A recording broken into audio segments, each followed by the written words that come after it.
Bonjour à tous et bienvenue sur la chaîne, j'espère que vous allez tous très bien.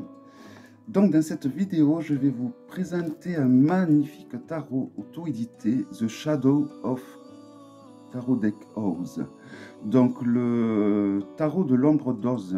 Donc c'est un tarot qui est comme le dernier que je vous avais présenté, qui est sur le magicien d'Oz. Donc voilà, donc il arrive dans une boîte en dur de qualité, de très bonne qualité. Voici le dos.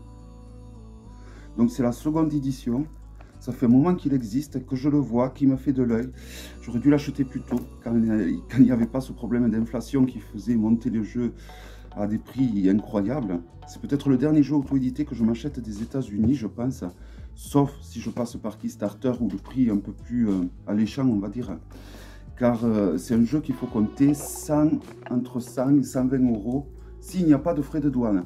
Moi, j'ai pas eu de frais de douane, heureusement. Sinon, ça aurait fait un tarot à 150 €. L'intérieur de la boîte est simple, blanc, chic. Alors qu'avant qu'il y ait ce problème d'inflation, ça aurait été un tarot entre 50 et 70 €. Donc, je ne sais pas trop si je le garde. Bon. En tout cas, si je m'en sépare à 100 €, je pense. Donc, c'est le prix que je l'ai eu. Voilà, donc, le dos est magnifique. Il y a de l'argenterie. Le contour des cartes est argent mat.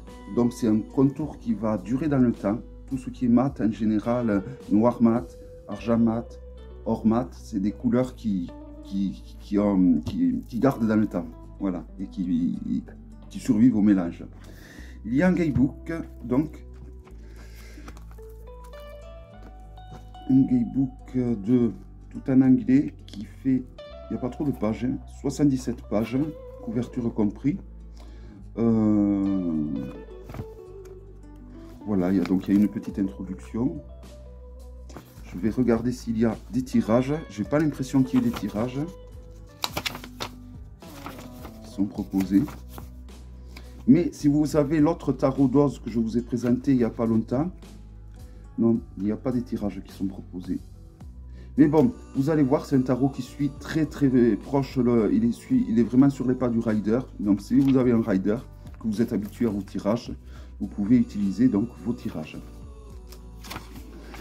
Alors, vous avez donc pour chaque arcane un petit texte. Voilà. Également pour les arcanes mineurs, la même grandeur de texte à peu près. Voilà. Le toucher et pêche de la couverture du livre.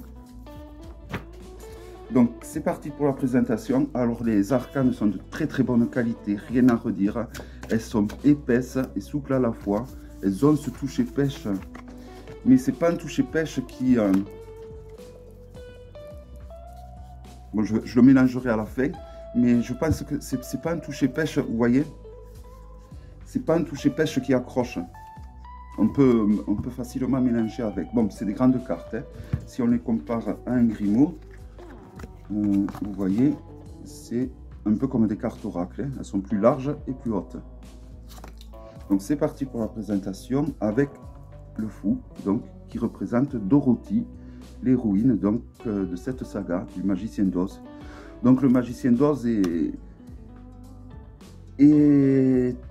une histoire qui retrace les aventures de Dorothy et des personnes qu'elle va rencontrer quand elle atterrit dans le pays d'Oz, notamment l'homme en fer blanc qui cherche un cœur, le lion qui cherche du courage et l'épouvantail qui cherche un cerveau. Et Dorothy qui cherche à retourner chez elle. Et donc ils partent tous sur la route de briques jaunes qui conduit au palais d'Émeraude à la découverte donc de ce magicien d'Oz. Et sur la route, elles vont devoir affronter la méchante sorcière de l'Est. Car Dorothy, en atterrissant au pays d'Oz, avec sa maison qui a été emportée par une tornade, elle a atterri donc sur la méchante sorcière de l'Ouest, qui est la sœur donc de la méchante sorcière de l'Est. Voilà, en gros l'histoire. Mais l'histoire est beaucoup plus vaste que ça.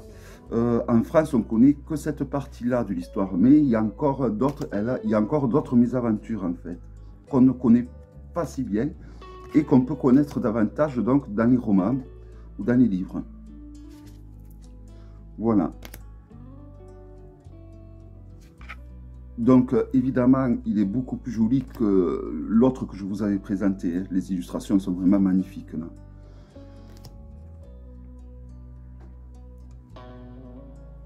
Mais, alors, c'est un jeu qui suit, vous verrez, vous allez voir lors des mineurs, c'est un jeu qui suit vraiment le rider. Donc, même si vous ne connaissez pas l'histoire d'Oz, vous pouvez utiliser ce jeu de suite. Mais si on se procure un jeu comme ça, surtout qu'il a un certain coût, hein, c'est intéressant, je pense, de lire les livres du magicien d'Oz. Alors, il existe plusieurs formes de lecture. Hein. Il y a la lecture en roman, mais il y a également la lecture pour enfants et adultes.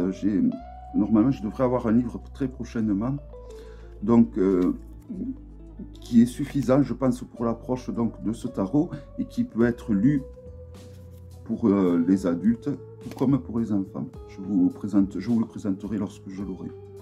Donc là, nous arrivons au bâton, donc avec l'as de bâton. Les deux bâtons. Le 3 de bâton. Je range un peu.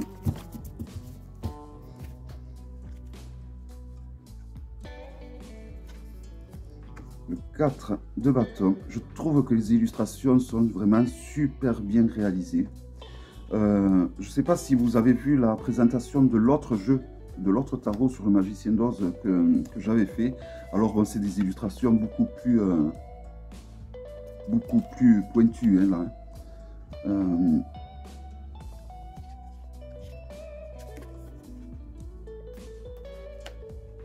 Il est vraiment magnifique.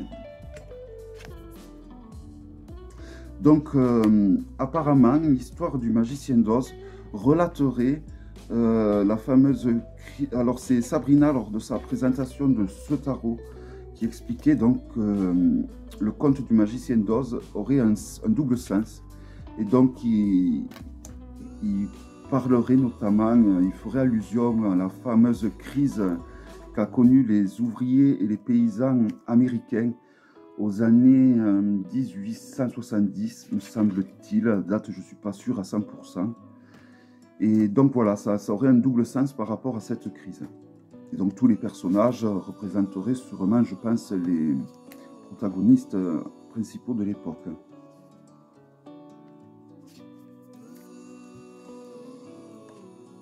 Donc le roi de bâton. Alors vous voyez, les personnages de course s'appellent roi, reine, cavalier, valet. Il n'y a pas...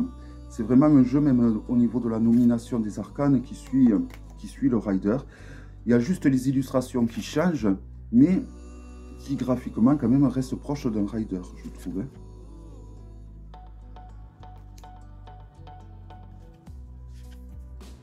Donc, les cartes sont super agréables au toucher. Elles ont vraiment ce toucher doux qui est très très agréable. Et l'avantage de ce toucher pêche, c'est que justement, on peut mélanger avec facilité.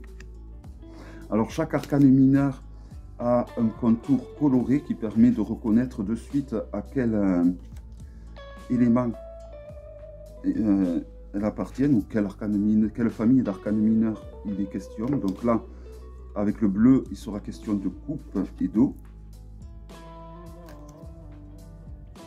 Voilà, je trouve vraiment les illustrations magnifiques, surtout après avoir vu les illustrations de l'autre. Bon, c'est pas le même style, tout simplement. Hein. L'autre, c'est vraiment... il suit encore plus, au final, l'autre, le rider, que celui-ci, de par sa simplicité graphique, hein, déjà. Mais ma foi, c'est vrai que celui-là, il est très beau, très agréable. Alors, je sais pas si je vais le garder. Honnêtement, je sais pas du tout. Parce que avoir deux jeux, mais bon, à la fois, ils sont quand même assez différents graphiquement. Je sais pas. Je sais que si je le revends, je le revendrai, je pense, 100 €. Ben, le prix que je l'ai eu, hein, même un petit peu moins cher que ce que je l'ai eu. Je fais cadeau des frais de port, on va dire. Mais je ne suis pas sûr à 100%. Alors contactez-moi d'ici là, peut-être que ça aura mûri dans ma tête, je ne sais pas. Ou demandez-moi-le tout simplement dans les commentaires, je vous le dirai. Hein. Il faut que ça mûrisse dans ma tête, que je voie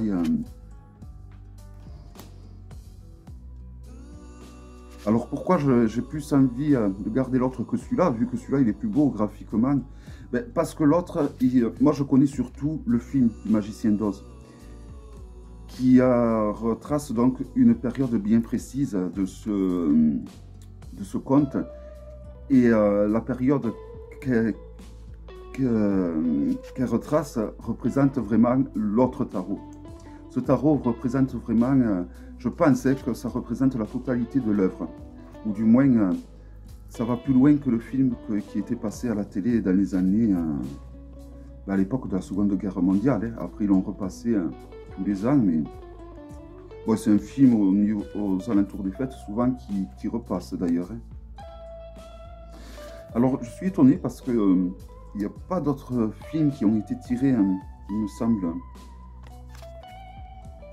En tout cas, je trouve que les graphismes sont super jolis.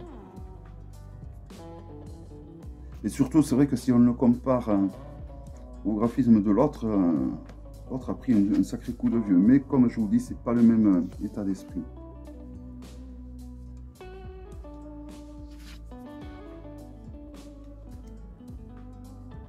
Voilà, alors c'est un jeu qui peut faire sourire également. Alors là, vous voyez, pour les deniers, nous avons un contour violet.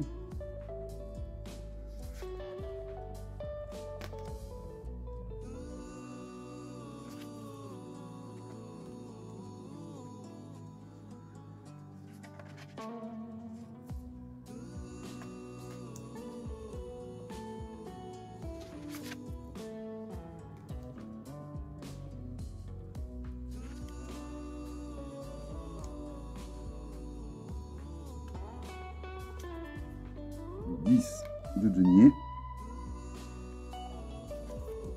la page de denier, le cavalier. Alors là, nous avons Toto, le fameux chien de Dorothy, la reine de denier, et on termine donc avec le roi de denier. Voilà. Donc, il s'agissait donc du tarot du Magicien d'Oz, qui a été créé, j'ai pas le nom de l'artiste, il doit bien être écrit. Non, il y a le nom de l'association de l'artiste, mais il n'y a pas son nom.